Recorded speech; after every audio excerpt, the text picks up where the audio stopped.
Vote গণনার আবহেই চুপিসারে বিয়ে করে ফেললেন বাঁকুড়া মিমসের উন্মেষ গাঙ্গুলি। পাত্রীকে 26-এর লড়াইয়ে বাংলার মসনদে কে বসবে এই নিয়ে সকাল থেকেই চলছে হাড্ডাহাড্ডি লড়াই। তার মাঝেও আলাদা করে যে খবরটা সকলের নজর কেড়েছে তা হলো বাঁকুড়া মিমসের জনপ্রিয় কন্টেন্ট ক্রিয়েটর উন্মেষ গাঙ্গুলি।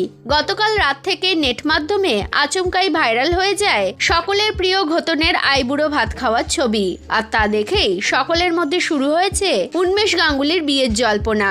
যদিও তাদের বিয়ের খবর আগে থেকে কাকপক্ষিতেও টের পায়নি, কিন্তু সূত্রের খবর বলছে রবিবার রাতে ভালোবাসার মানুষের সঙ্গে চুপিসারে সাত পাকে বাধা পড়েছেন উন্মেষ গাঙ্গুলি। তবে সকলের কৌতূহল অন্য জায়গায়। উন্মেষের সেই ভালোবাসার মানুষটি কে?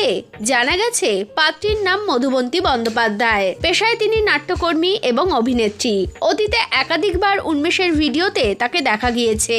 এবার সেই বন্ধু তথা সহকর্মীর সঙ্গেই জীবনের নতুন ইনিংস শুরু করলেন উন্মেষ।